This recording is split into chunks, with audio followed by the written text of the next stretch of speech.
Hi, everybody. I'm Dr. Duc Vuong, world famous bariatric surgeon, author of 13 books. Y'all know that.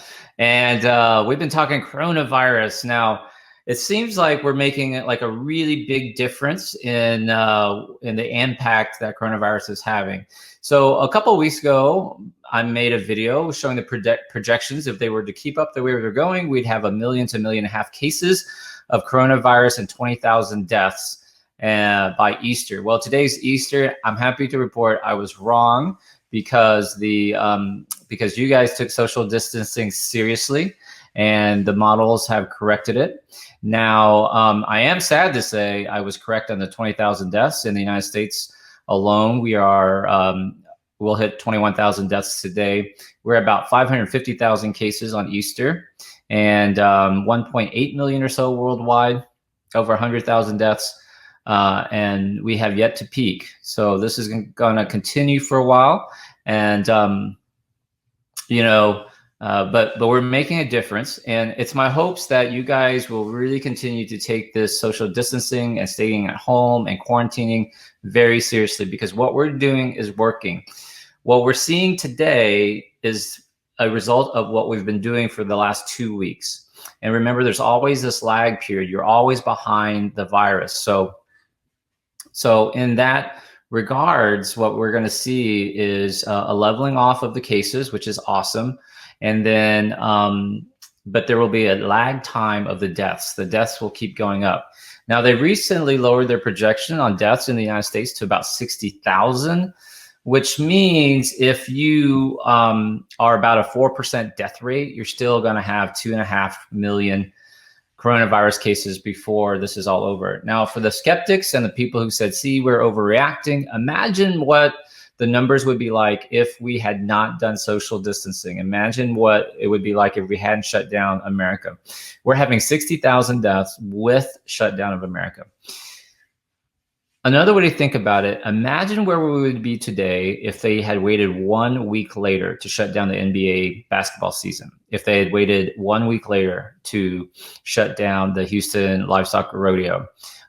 They shut down South by Southwest before even a single day, which was incredible. So imagine what our world would be like if they hadn't shut everything down. But because they did, we have been able to blunt the effects of this coronavirus in the United States, even though, man, we are blowing the numbers compared to other countries. But it would have been a lot worse. All right. And this is not a political statement, which is not to be about politics, but it is what it is. Right. But imagine how bad the numbers would be if we had waited 1 more week to take action. So, because we've shut down the economy, what we need to do is kind of prepare you guys for what's going to happen once we go back to some form of normalcy. So for me and my channel, for my following, I want to continue doing the coronavirus updates like I just did, but we also want to educate and entertain you guys at the same time. So I'm going to bring on some special guests and to kind of talk about what's happening. I've got in the future lineup today, I have an amazing guest today, but my future lineup includes celebrity guests such as Potsy from Happy Days. It's going to be amazing. And you guys remember Ralph Mouth, Don Most. We will also be talking to him hopefully too. I've got an actress friend from Mad TV will be on. I've got a Mickey Mouseketeer, Dale Galbado is going to be on. Frank Shankwitz, the founder of Make-A-Wish Foundation, will be on. I'm trying to coordinate schedules with Brian Smith, the founder of Ugg Boots. I just got confirmed last night. You guys are the first to hear it. I will have celebrity chef Todd English on to talk about what's happening in the restaurant business due to coronavirus and all of the restaurant workers and things like that, and how life will be afterwards. Coming up next week, I have the world's smartest man, Walter O'Brien, who the TV show Scorpion is based on, if you've ever seen Scorpion. So he's going to talk about, is this really a government conspiracy, what the government's really doing, what big businesses are doing. It's going to be amazing. So stay tuned for my channel. Just want to update you guys. As always, I love the fact that you guys are watching and subscribing, and for all your support. So thank you for sharing. And with that, I'd like to bring on my first guest ever in this new transition period. My honor and privilege to introduce my really good friend, Mr. Aaron Hageman, who's the CEO and owner of Delivery Drivers Incorporated, DDI Inc. And he has the extreme distinction of being the Wal-Mart grocery delivery man. He handles all of the back office and HR for the drivers. And he's here today to tell us what's happening in the gig economy and what we can look forward to. And with that, let's bring on Mr. Aaron Hageman. Woo! Happy Easter, brother. Happy Easter, my friend. Happy Easter, everybody online. Good to see you all. Happy Sunday. How are you, my friend? It's good to see you. I'm excellent, man. Great to see you. Tell people where you're calling from. So I am in Laguna Beach in Orange County in Southern California. Yeah. And actually, I want to say it's been crazy for us that it's been rainy for like 10 days. So it is wet and gray, and I'll take it because it's usually gorgeous. So anyways, in California, you guys were one of the early states to lock down, and you guys locked down a couple of days before New York State, and look what happened in New York State. And you guys have managed to keep your numbers low. Are you going stir crazy? What's it like in California? You know, I'm happy to say that we haven't seen any of the stuff that you and I have discussed, which was the hospital infrastructure getting statistically overwhelmed yet. You know, fingers crossed, prayers and all that, you know, it continues to be this way. But I was looking at stats because, you know me, I'm a numbers dork. And California has some of the lowest frontline infection rate per capita in the whole country. And I've been reading some interesting articles about possibly us having some early infection and like December, January time. Yeah, actually, I think back, you know, we had an early flu season, some really high spikes.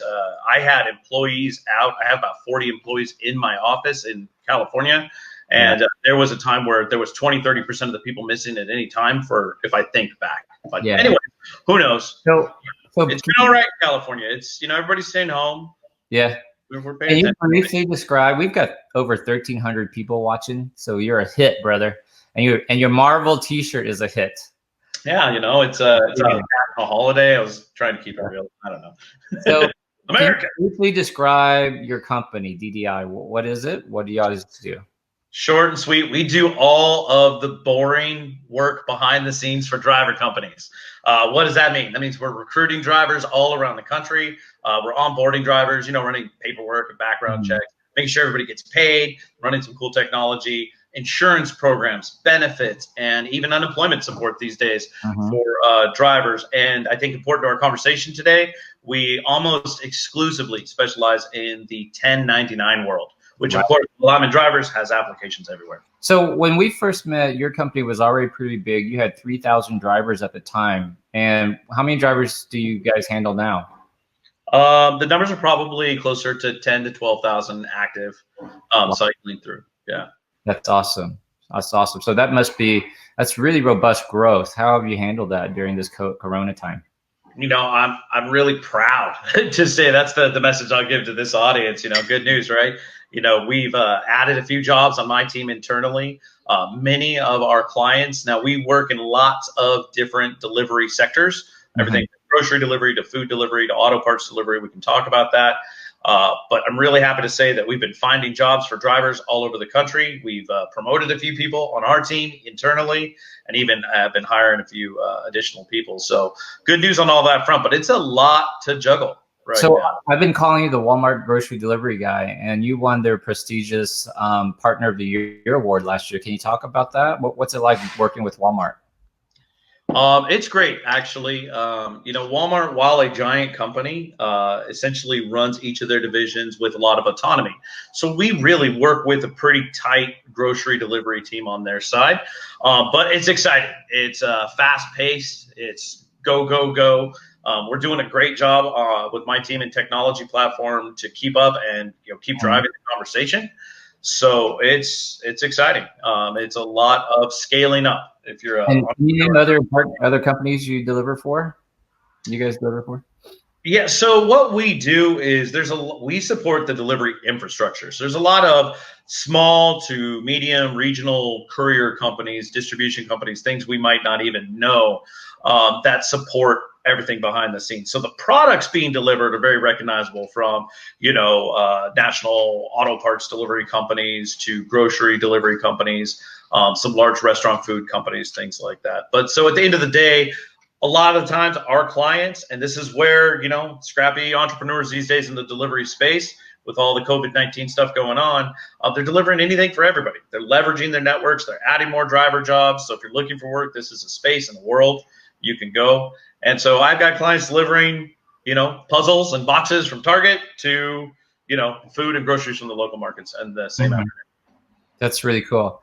And when this whole coronavirus thing started to shut down the economy, you had a phone call or conversation with Walmart, right?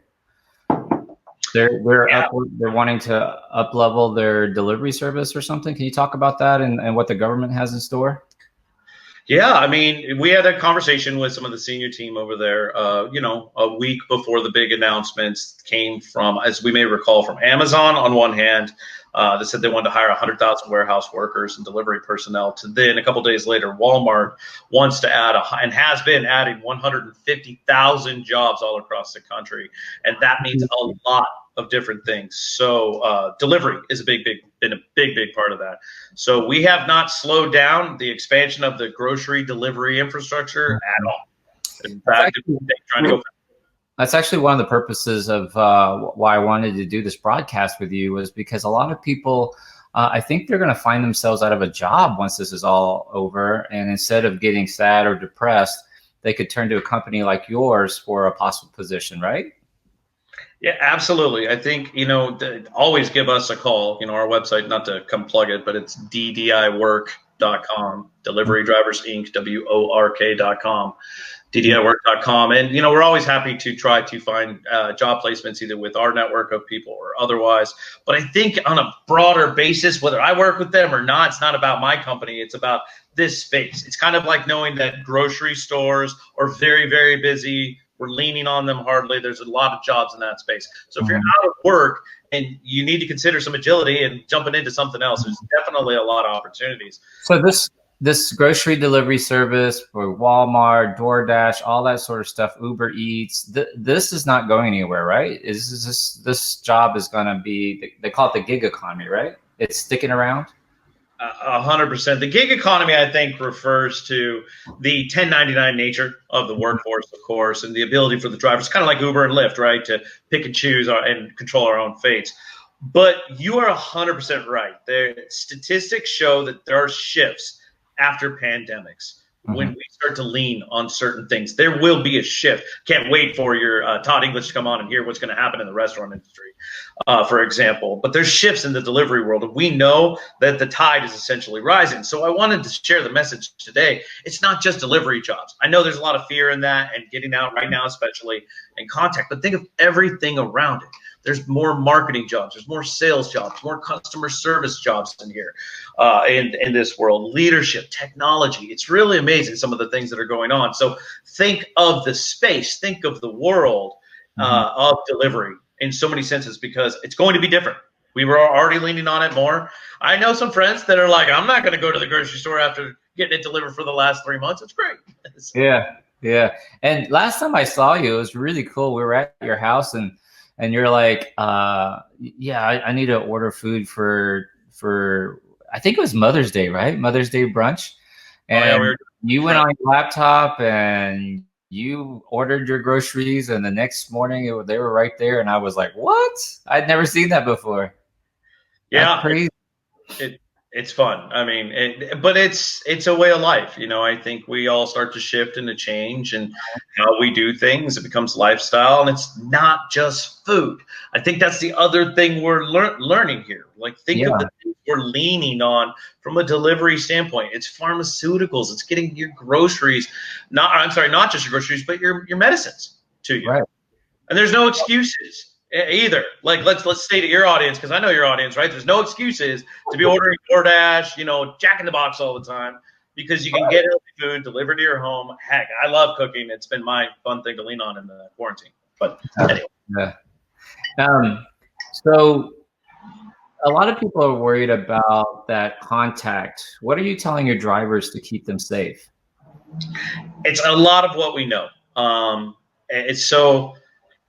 First things first, it's again, and I don't want to repeat the messages we hear all the time everywhere, but they are always washing their hands. There are a lot of tools that are being provided, from sanitizer to gloves. There's non-contact social distancing happening at the restaurant in addition to the delivery point of contact.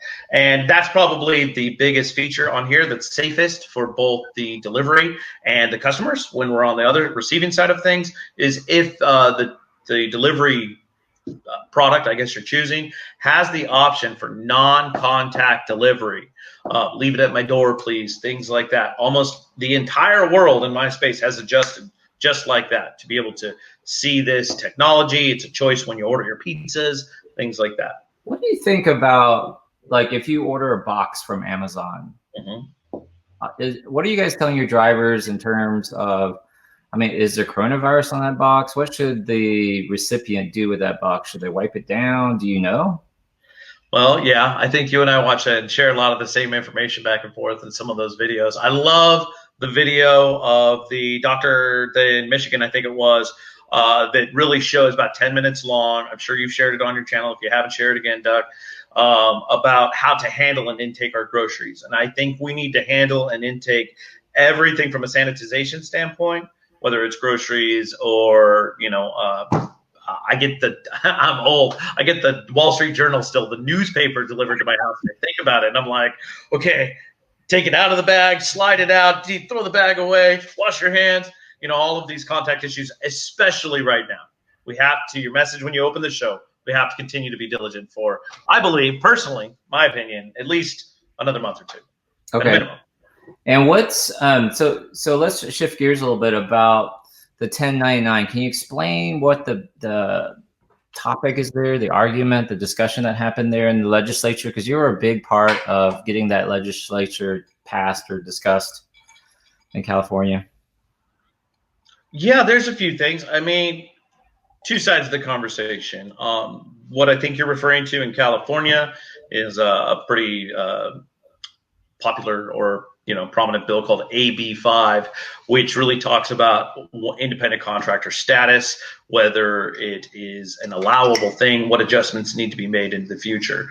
Really what that comes down to at a high level for your show today, I think, what I would say is that this is the government understanding that 1099 gig economy workers are here. It is a thing. It is a significant portion of our workforce, and they're trying to do what the government does. Support it, codify it, put some legislature and laws around it, similar to, from a historical perspective, child labor laws. 100 years ago, we said, oh, look, kids work. We should create some rules and safety and structure. It's a similar thing to that side. So there's an acceptance and an understanding, and there's a little bit of fights coming through from a government sort of political standpoint on what is or is not an independent contractor. So we're on the front lines of that, working in the 1099 world with drivers. That's cool. So if somebody, I mean, I've been encouraging my following to not sit around on the sidelines, not wait to see what happens with my job. I've actually been telling my following, like, they need to post their stuff and sell it on Facebook Marketplace and, get a bunch of cash and that sort of stuff and apply for the benefits and that the stimulus bill was doing, right?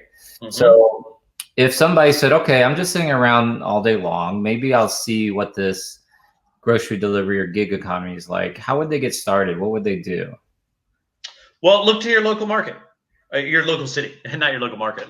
Could look to the local market, but look to your local town. Support your local businesses first, support your community. If you're in Houston or if you're in Laguna Beach like us, Duc and I here, then look to the local community.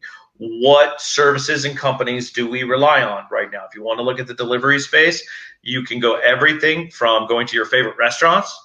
If you want to work with those restaurants directly, a lot of restaurants have had to shift to creating delivery jobs, because they don't have waiter jobs and things like that, to some of the larger services, as from Amazon and DoorDash and Grubhub. There's lots and lots of things available as far as that goes. They could go to your website, right? ddiworks.com. Yeah, you can go to our website. It's it's Delivery Drivers Inc. or ddiwork.com. Diword.com, DDIWORK.com. And then what is it? They just apply for a job, or they put in their city they live in, or Yeah, what? you just go right on there. It's essentially look to find a driver job on there, and you'll filter through with your zip code and see what's in the area. But don't give up. Even if things are active, they're not active. Things are always shifting in our world. So even if there's not something there, somebody from one of our last broadcasts actually that we did had contacted me after I think we did the last stream together and said, "Oh, there isn't anything in Albuquerque live today. I see Las Cruces active," and so I was able to point her in the direction of something else that just wasn't on the front side. So realistically, how much money could a driver make if they say they drove 6 hours a day? It's going to depend what you're doing, not to give you a political answer, but usually you're going to be at the top line right around this $20, $25 an hour range. It's pretty much and that's on the front side. Now, in a 1099 world, so if you're making 100, 150 bucks, think of it like being a waiter or waitress, where you get gratuities that are going to be factored into that. You're going to get all of your different fare dynamics. Again, depending on are you delivering groceries or people or products, whatever. Sometimes delivering products, you might be able to deliver a lot of boxes, but just at a lower fare, things like that. So these apps like Shipt or whatever, like the customer can leave you a tip, right? Absolutely. In fact, that's one of the things that we do in my company is literally processing the tips, the delivery fees, everything for the worker. The point I was getting at, Duc, is that, you should be able to make 20, 25 bucks an hour, but you're going to have to pay for your own gasoline and certain expenses like that being a 1099 worker. So, make sure you're prepared to understand how all that works. Yeah, but it would be a good way to at least supplement some income. It's the perfect idea for that. Again, I think the best analogy most people understand is that the life of an Uber or a Lyft driver, right? Mm-hmm. You've got your daytime gig, and you can essentially say, "Oh, gee, what do I want to do? Do I want to work today, tonight, all day tomorrow? Not at all. It's up to me." So in that context, it's hard to put an hourly number on it per our conversation. But if you're working, more or less full time, you should be able to clear $100, $150 a day. Good days in the grocery delivery world, since we're talking about Walmart, sometimes it's over $200 if the drivers are really banging out orders. But the message to the audience, we've got 1,300 people on here, is be nice to your delivery people. Tip them well. Tip them a little extra because they're out there, putting themselves. They are. They are. And the other point I'd like to get across, and I know we touched on it, but these jobs aren't going away in the future, right? I mean, this is going to be part of our economy, this delivery service, right? It already has been. I mean, you know me. I mean, I've worked in this world for a long time, and I can tell you definitively the delivery and logistics space. Look for jobs in logistics out there. It's been growing and growing and growing. And I'll repeat the point I said earlier if the audience didn't hear it. It's not just delivery driver jobs. Of course, there are delivery driver jobs. But it is everything around it. There are technology jobs. There's dispatching jobs, management, leadership, sales, marketing. So much around this world is growing. It's excellent. That's really awesome. So in terms of I'm going to ask you to put on your imaginoscope. Whenever we go back to normalcy, when this ban is lifted and we go back, how do you see, what are the major changes you're predicting for the economy? Well, I hope that one of the best changes that we see from my world of 1099 independent contractor, independent workforces, the solopreneur, what I really hope is to see some of the action we've seen the government take, some of the interesting programs, specifically the independent contractors' access to SBA programs, the independent contractors' access to unemployment insurance, things that traditionally the 1099 world wasn't there. I am excited to see the fight and the evolution, and candidly what sticks in this space. Because, not to be too preachy, but to be able to see unemployment access and some support for the 1099 world. And again, now, what did we say before this morning, Duc? Not just drivers, artists, musicians, graphic designers, bookkeepers, all the 1099 independent workers of the world in all industries. I hope to see some change that comes from some of this in the benefits space, I guess. Mm-hmm. Yeah, I think that's really cool. What do you think is going to happen if another pandemic happens? Do you think we're going to react the same way? Do you think we're going to react sooner? Do you think we're going to next time not shut down the economy and see how many people die? Or should have had a Bloody Mary before our interview today if we were going to go this route with it and have this conversation. I would hope that we learn and that we prepare better. So in that sense, from a pure viral health standpoint, you say pandemic. So if we're on very specifically a health crisis, yes, I hope that our healthcare system and workers in the interim, in between now and then, get the respect, the raises, the money, the support. And then what does that mean? Back stocking masks and respirators or whatever PPE is needed in this world. You're a doctor, you're a surgeon in your career. You know better than I what I'm talking about here, but that's what my thoughts are there. I think it's interesting when they announced, closure of elective surgeries, things like that. Like there's going to be a major shift in how healthcare is delivered.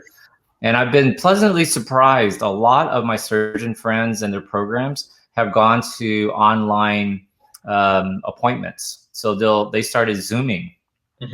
And other than being able to see the weight of the patient or whatever, like they've been able to keep their follow-up and appointments and stuff going.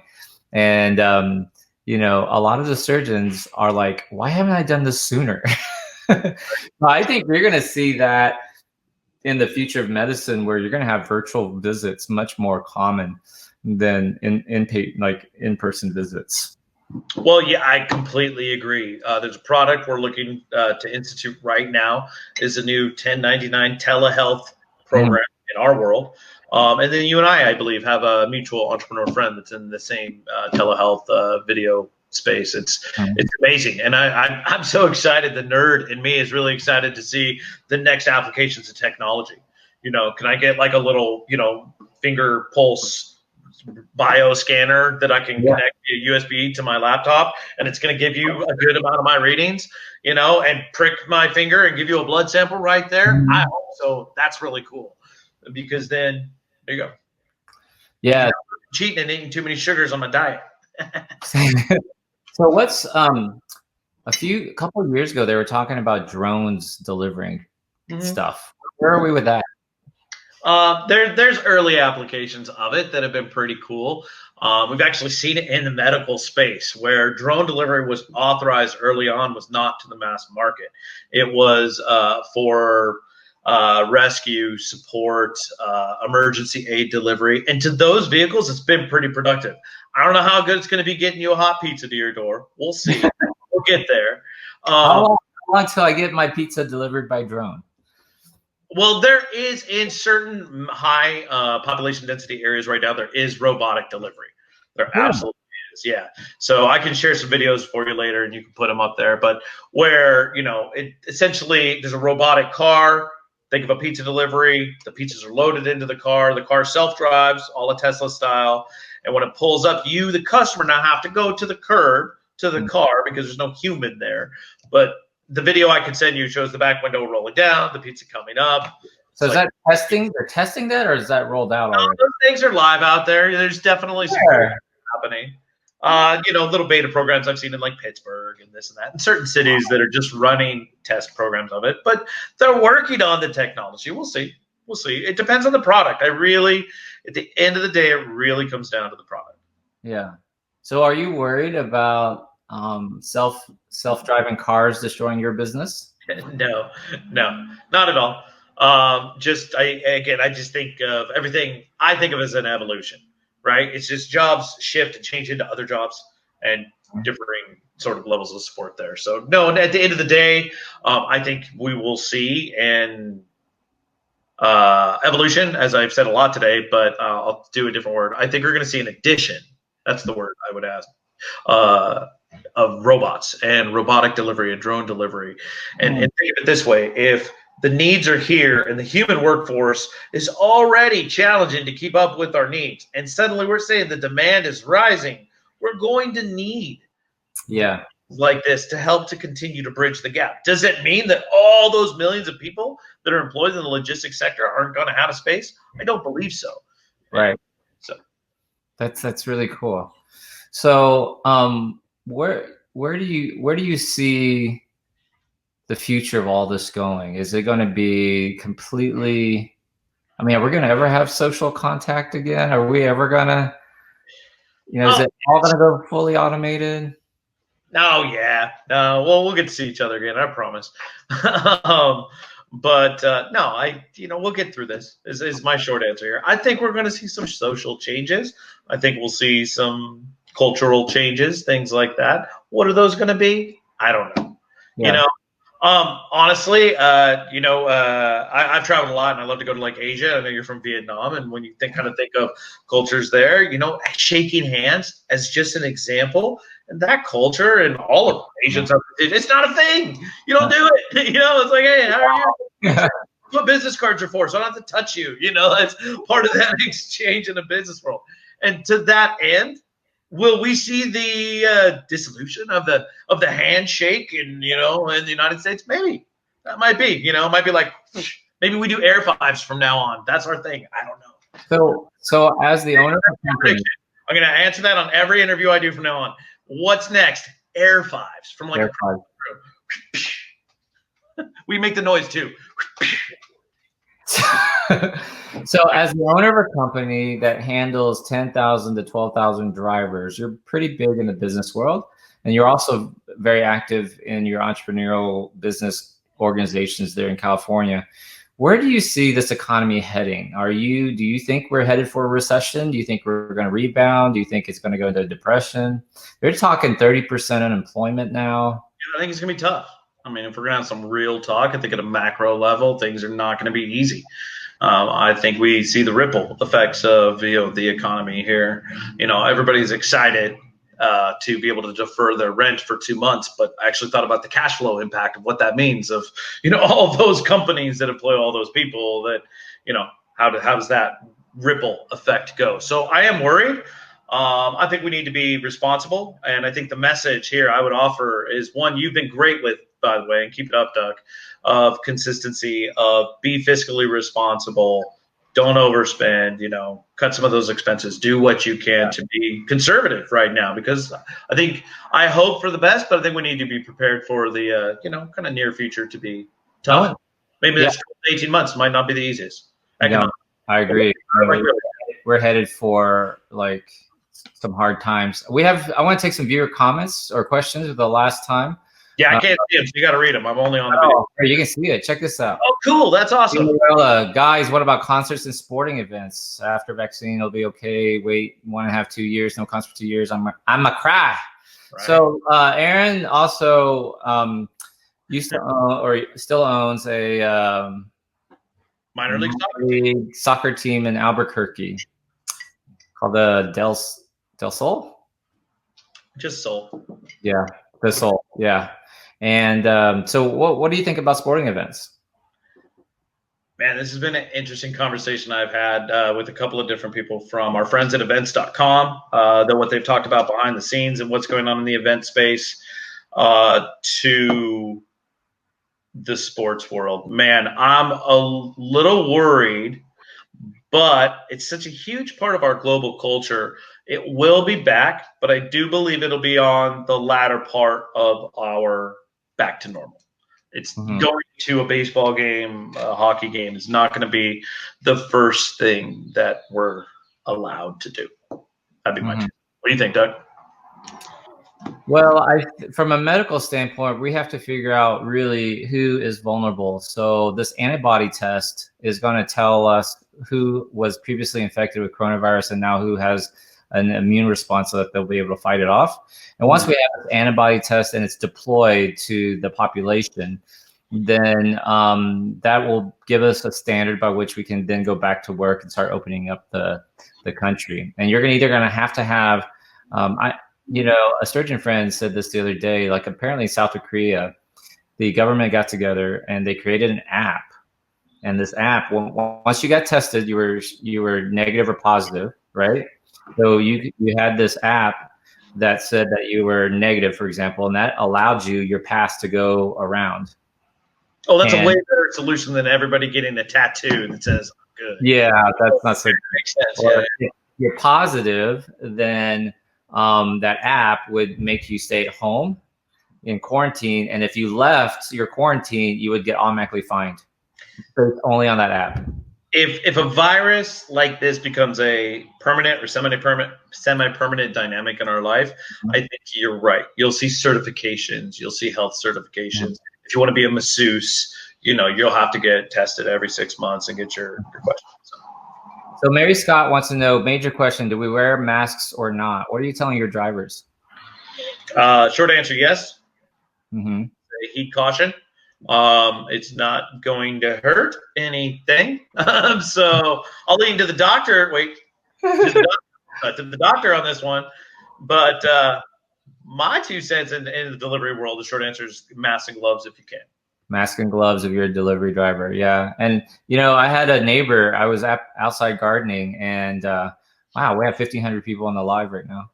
My neighbor outside had something delivered, and the guy was coming up with her package, and she shouts out from her door, like, leave it there. And he's like, what? He drops it. He goes, okay. He puts it like halfway down her driveway. And you've been to my house. I have this balcony here that overlooks the front, and a driver couldn't find something the other day, and I was like, up here, and they were like, ah. Yeah.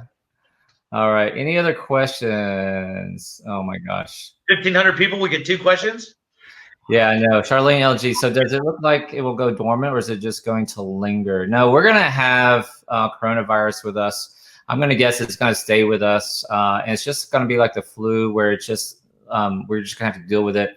And our hopes are that that it doesn't mutate. It should be a pretty stable virus. Oh, here we go. Here's a good question. Kim Lucas, what are the precautions for the drivers when they're picking up food for groceries? That's a great question. The drivers have been a little complaining about grocery delivery specifically because they have a non-contact protocol that's been instituted at that level too, which everybody should be happy to know. Mm-hmm. Meaning a driver arrives, they have to stay in their car, windows rolled up, and it's usually placed with social distancing protocols in the back from the grocery standpoint. So there's no contact between the delivery personnel and the, in this case, grocery store, but a lot of restaurants are doing comparable rules. So there's a lot of procedures on that side. Sort of slows things down, so be patient. Mm-hmm. Yeah, so the grocery stores are, the last time I went, they were doing really good. They had lots of dedicated people wiping down the carts. Everybody's all gloved. They put up those clear glass barriers when you're checking out. Yeah, they did that here too. They have that, right? But I do have an issue with the credit card machine. They don't wipe down the credit card machines, and I'm sitting there having to enter my button and time and stuff. It's so funny. So here's my advice. I switched to credit. No more debit. I switched to credit, and I thought this actually because I can go whoop, and then just right out. Sign for it and stuff. What's that? You still have to sign for it and stuff. They waived all of those signature requirements, even in the delivery space. In California, at least. So here we do not. So I can just put my card in with 2 fingers, pull it right out, and it's my card, and that was it. And yeah, hopefully Texas does that too for you guys. Chad wants to know, when is the best time to go buy food at the store? Right when it opens or right before it closes to avoid people? I don't know. What do you do, Duc? I don't go that often. So if there's a line, if I have to wait, I usually just I go to my next door. Luckily, I live within walking distance, like literally a block away from a grocery store that's not busy at all. For whatever reason, it's not busy at all. Usually there might be at the most like 6 or 7 other people in the store at the same time with me. So I haven't had that big of an issue. So I'd say 2 things, Chad. Rope, to your question. 1, I'm with Duc. Try to go and shop for 2-3 weeks at a time, so you can go less often. And number 2, in California here, we have a lot of senior hours that have been adopted for the first hour of the stores, where they're 7 to 8 a.m. or 8 to 9 a.m., whatever the first hour is. So maybe right after that is maybe not a terrible time to go as well. So. Sherry Chewy, they keep talking about a vaccine, but they have never come up with common cold. I'm correct. Well, coronavirus causes symptoms very similar to a cold. So there's just lots of different influenzas. Here's our girl, Shelly Grunig. How All do right, Kelly. solopreneurs best figure out how to pivot? This is a good question. Maybe we'll end on this one. Wow. Well, Shelly, I know Shelly, so she's probably going to know part of my answer on this one. So, but for the other 1,500 people on here, I would say find your peers. I believe in learning from others, learn from others' successes, learn from others' failures. Find your local business groups for your industry, for your world, for men, for women, for your ethnicity, for your industry, whatever. But find your peers. It's how Duc and I met each other. It's through a business mastermind. That's why we became friends. And it's in that group that I can see what my friends are doing in different worlds, what they're doing well in the real estate industry and things like that. So it's sort of a global answer for you, Shelly, but pivoting is about knowledge. It's about learning. It's about having good ideas and crazy ideas of where you can go. But last thing I would say is be brave. Right now, and that I think applies to everybody, but take those chances right now. Jump off that cliff, build the airplane on the way down, I think is the analogy for a lot of entrepreneurs. And just be brave. Don't be afraid to take a shot, especially today. Yeah, usually if you do the opposite of what the masses are doing, you're going to be pretty successful. So while people are in fear mode right now, it'd be a good time to reevaluate your business and see how you could take advantage of the situation by helping others through this time period. So on a personal note, like when I started looking at coronavirus, this was probably March 12th, because March 11th, the World Health Organization declared it a pandemic. And I was like, what? And so I started reading up on it and I was like, oh man, this is not good.